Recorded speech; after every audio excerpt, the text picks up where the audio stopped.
If you think changing colors in Tunisian crochet means cutting yarn every 5 minutes, good news, it doesn't. And depending on how you do it, you might not cut it at all.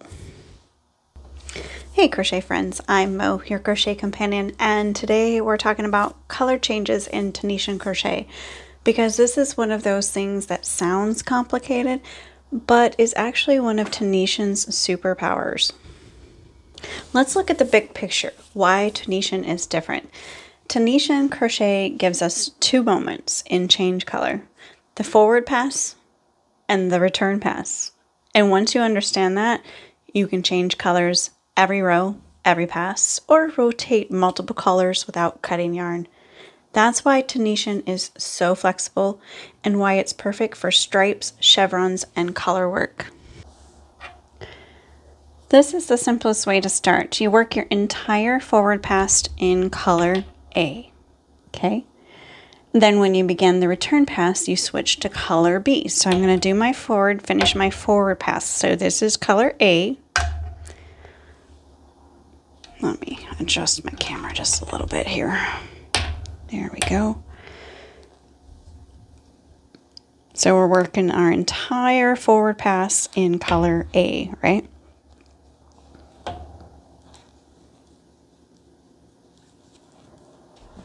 Now, I have already created this so that all I had to do is pick up the color that I had been working on.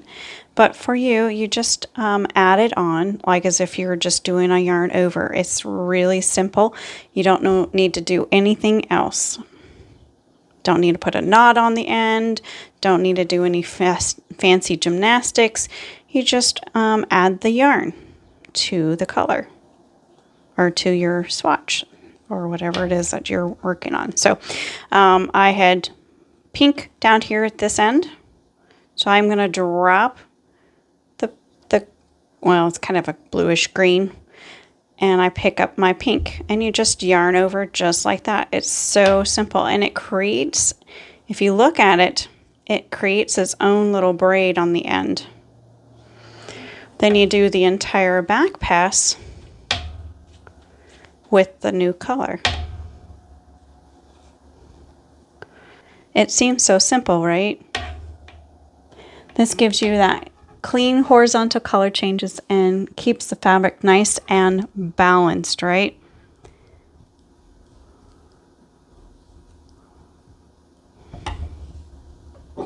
Now, if you'll notice, I actually did something different here, and I'll explain that here in a little bit. Now, if you were simply using two colors, here's the part most people don't realize. If you're using two colors, you usually do not need to cut your yarn. What I usually do is I change my color on the back pass, and I use the same color. So I did my back pass with the pink, and then I would use my same color, the pink, to do my forward pass. And that's pretty much it. No snipping, no extra ends. The yarn just waits where it belongs. If you ever feel like you're cutting yarn too often in Tunisian, you probably don't need to. Now wait, you notice I have three colors here, right? That's the wonders of this whole thing.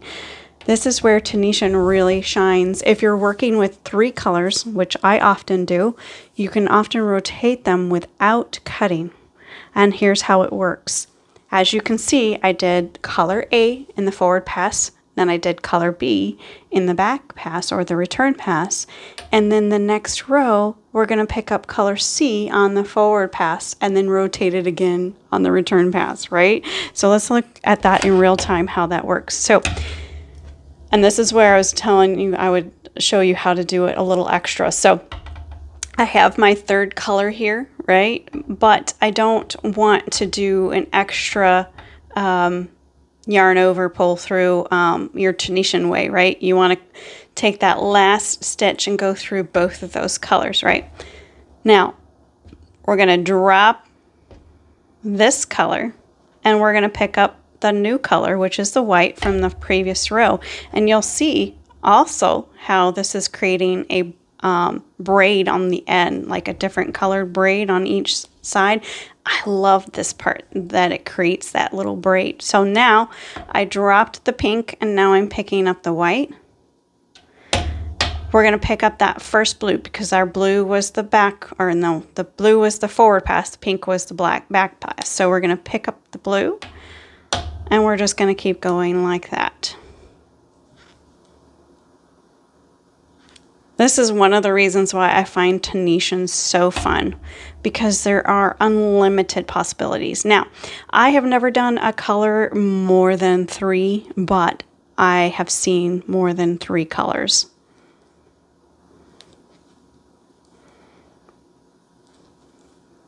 So we did pink and blue, so we should have pink or blue at the other end. Actually, no, blue should be at the other end.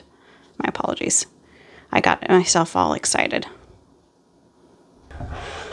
And what I was thinking is that, because like I said, I've never done more than 3 colors, but I would imagine might be some snipping that you would have to do if you're using more than 3 colors. And then, of course, at the end of your forward pass, you're going to pick up a strand of the blue and strand of the pink. That's going to be your full braid that you're picking up.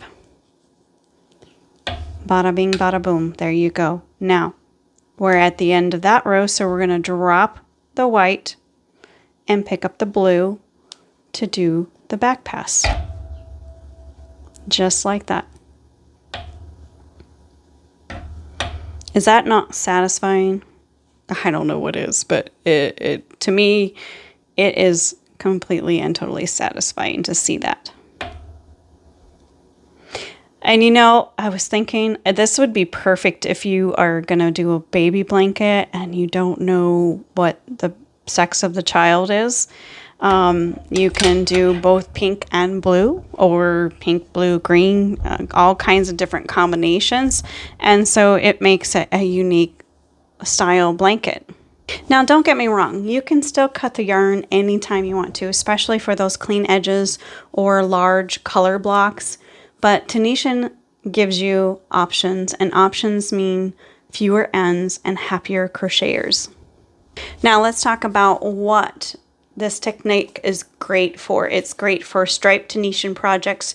You can do chevrons with it, hats, blankets, and anything where color is part of the design. And once you get comfortable with when to change color, everything starts to click. And if this helped you, like and subscribe so it finds the right stitchers. And until next time, may your stitches always have colors and your hooks never hide.